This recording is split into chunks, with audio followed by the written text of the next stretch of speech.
Bonjour et bienvenue dans cette nouvelle vidéo. Il est là? Pas vu.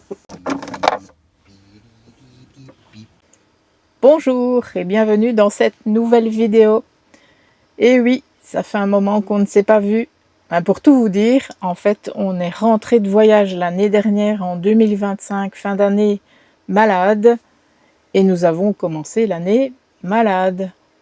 S'en sont suivis des petites bricoles à régler tout au long des mois qui ont passé, mais ce n'est pas le sujet de la vidéo.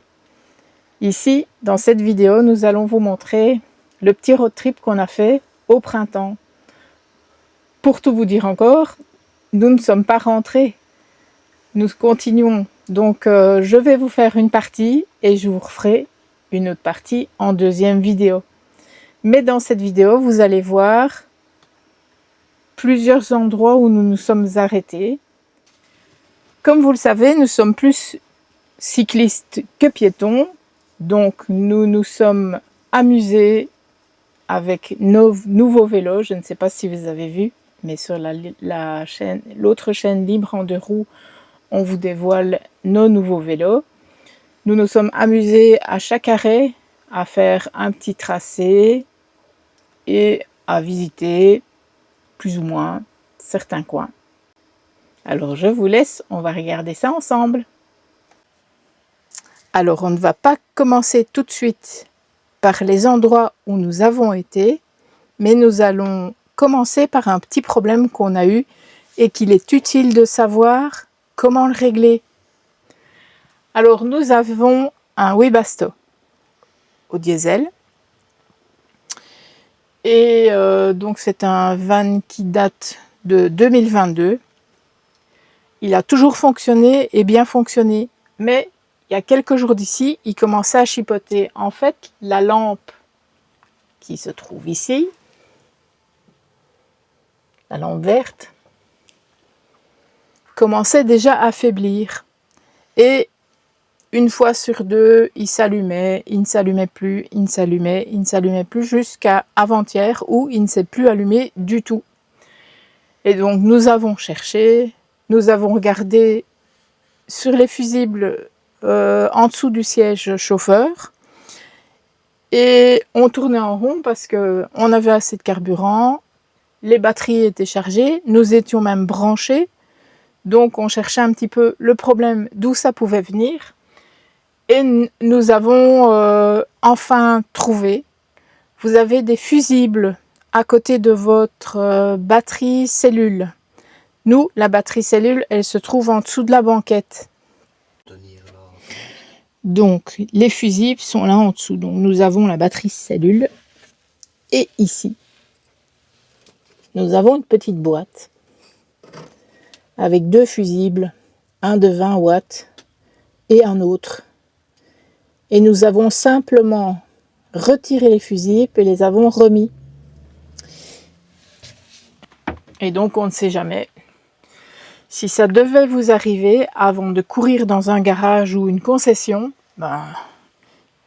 vérifiez les fusibles, tout ce qui est fusible de 20 ou 15 watts. Non, tout ce qui est fusible de 15 ou 20 ampères. Et les fusibles qui se trouvent à proximité de la batterie cellule. Parce qu'en général, ils tiennent avec le Webasto. Alors attention, avant de vérifier les fusibles, quelque chose qui est très important, c'est de fermer toutes les sources d'alimentation. Donc il faut fermer votre tableau, fermer le contact si vous avez mis le contact, avant de chipoter à quoi que ce soit. Vérifiez d'abord si les fusibles sont grillés ou pas. S'ils ne sont pas grillés, le fait de les retirer pendant quelques secondes et de les remettre va réinitialiser le Webasto. Et c'est ce qui est arrivé ici. Soit le fusible avec les vibrations était en train de se carapater, ou soit le fait de le retirer quelques instants et de le remettre, ça va réinitialiser le Webasto. Et c'est ce qui s'est passé parce qu'on a cherché toutes les solutions possibles et inimaginables en regardant sur le net. Et c'était la dernière solution avant d'aller vers un professionnel. Et le fait de retirer ces deux fusibles et de les remettre tout simplement, et de remettre le courant après, attention, ne pas faire ça avec le courant, enfin une source d'alimentation allumée, parce qu'autrement vous pouvez vous griller les fusibles. Après cette petite aparté, c'est parti pour la vidéo. Bonjour et bienvenue dans cette nouvelle vidéo. Alors nous sommes, comme nous l'avions dit il y a quelques vidéos, au départ d'Erqueline.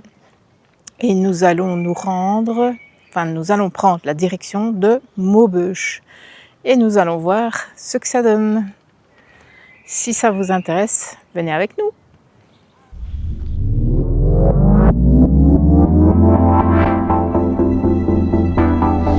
Make me sweat. Ooh, ooh, ooh. Ooh, ooh, ooh. You've been waiting up all night, heavy breathing, dim the light.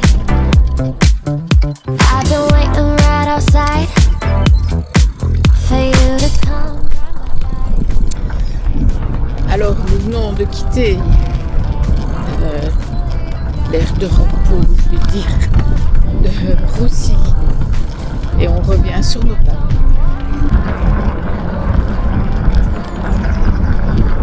Alors il y a une usine, on dirait qui est à l'abandon ici, sur le côté.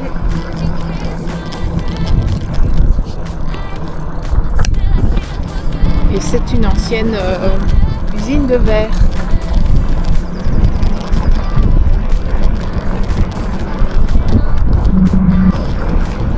Voilà, on continue et on fait route retour.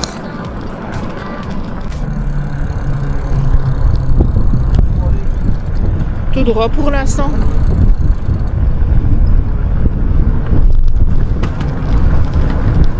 Ah, quoique. Attends.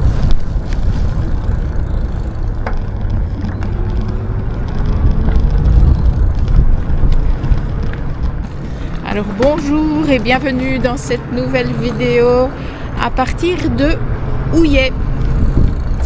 Et nous allons aller voir ce qui se passe autour. Nous démarrons. Ah, parking. Ah oui, bah oui, c'est le parking, le camping qu'on avait vu quand on avait été voir la halte. On s'était garé de l'autre côté. Hein. Donc on se gare toujours dans un aire de camping-car. Donc ici c'est l'aire de camping-car de Houillet. Et donc nous allons en direction de Rochefort et Jemelle.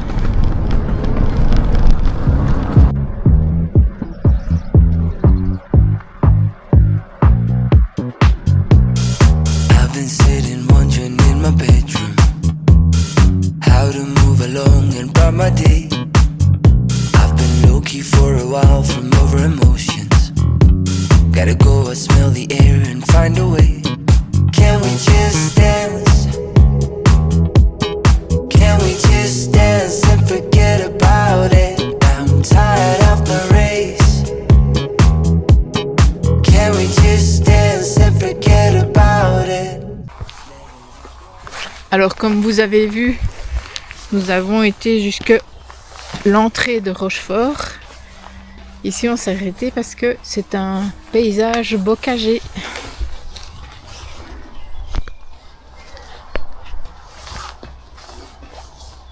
Où on peut retrouver des rapaces, des chauves-souris et des oiseaux. Et on voit d'ailleurs, hein, c'est mouillé.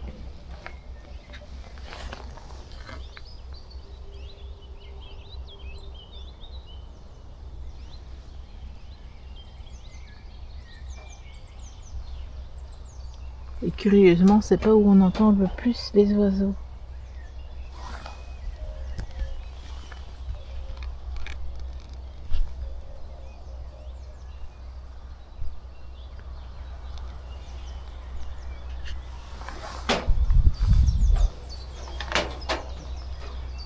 avec cette fameuse nature qui se réveille.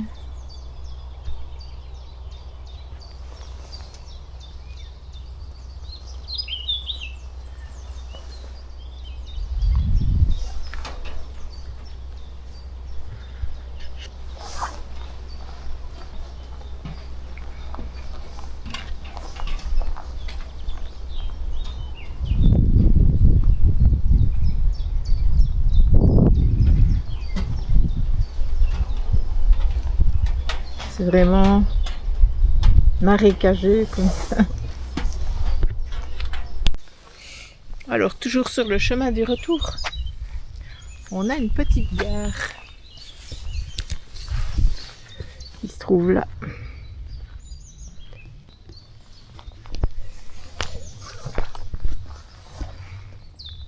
Une ancienne gare puisque les Ravels sont des anciennes lignes de chemin de fer. Elle est bien préservée. Plutôt un point d'arrêt, je dirais. Oui. Parce que c'est pas vraiment une gare. Non. Bah, et c'est même peut-être pas un point d'arrêt, je sais pas. C'était peut-être un truc où ils mettaient les... Mais il n'y a pas d'explication, mais c'était peut-être même un point où ils mettaient des outils ou je sais pas. Il y a quand même quelques aires de pique-nique. Et alors un environnement quand même assez chouette. Hein. C'est sécurisé. Donc vous pouvez venir en famille. Et il y a toujours des bancs, des poubelles. Et un environnement très vert. I've been sitting wondering in my bedroom how to move along and bright my day. I've been low-key for a while from over emotions. Gotta go and smell the air and find a way. Can we just dance? Can we just dance and forget about it? I'm tired. Bonjour et bienvenue dans cette nouvelle vidéo. Ici nous sommes à Tongres-Borglum et nous allons faire un petit tour. Nous sommes à l'aire de camping-car Prignus, c'est ça hein? Nous sommes à l'aire de camping-car Prignus et c'est super chouette. Donc on s'en va.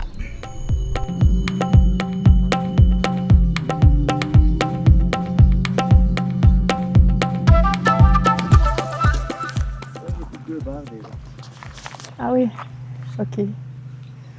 Donc ici, des superbes routes et on vient de s'apercevoir qu'il y avait un site gallo-romain à 300 mètres. Donc on va aller voir, on va aller jeter un coup d'œil. Petit tour d'horizon. On est vraiment au milieu des champs.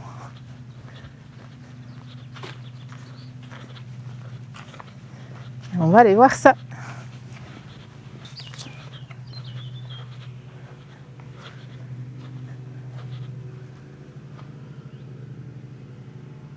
Wandelroute. Alors je ne sais pas si c'est ici. On va aller voir ce qui est écrit.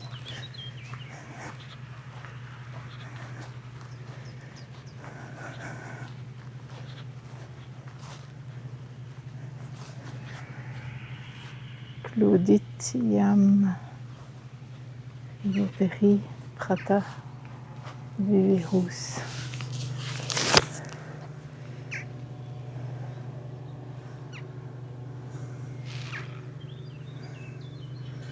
Donc apparemment il y avait des traces de sites romains.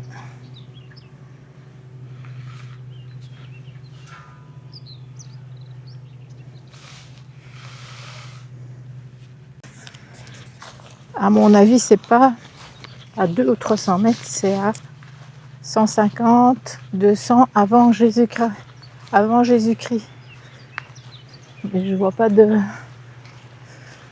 Oui, il y a bien une roue, mais c'est tout ce que je vois. Je vais aller voir par là, mais je pense pas qu'il y ait quelque chose. Non, ça c'est une promenade. Donc c'était juste une aire de pique-nique avec là-bas le truc rond là, et les explications. Et les pommiers sont toujours en fleurs. Par contre les poiriers, ça, ils sont déjà en fruits.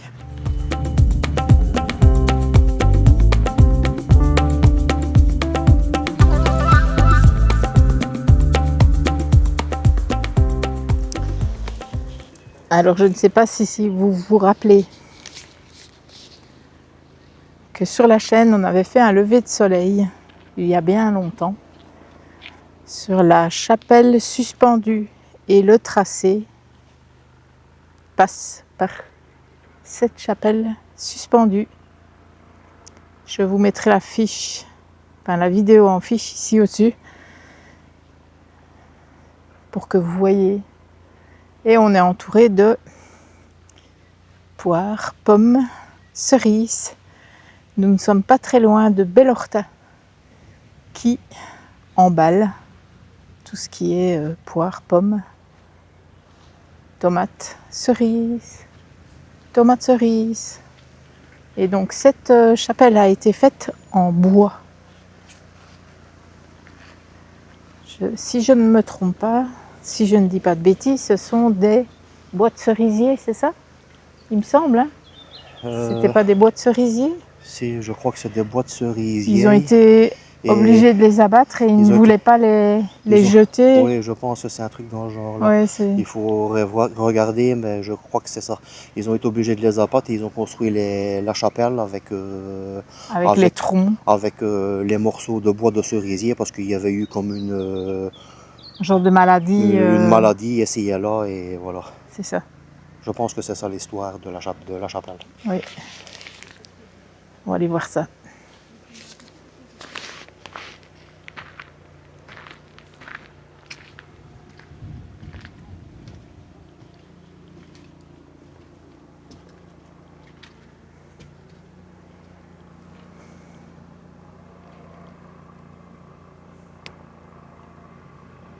Vous avez une magnifique vue.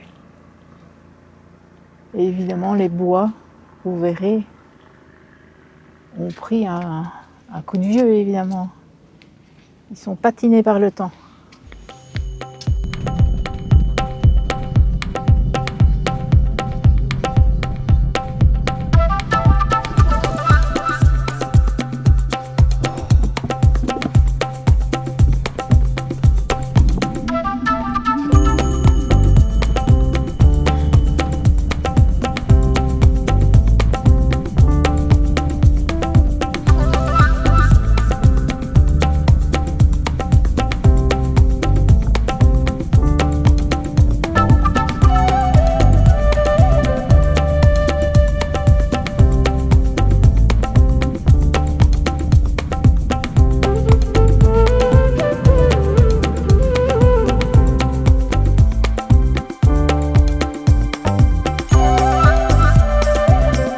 Pour les infos pratiques, viens sur www.lesvoyageurdebelgique.com.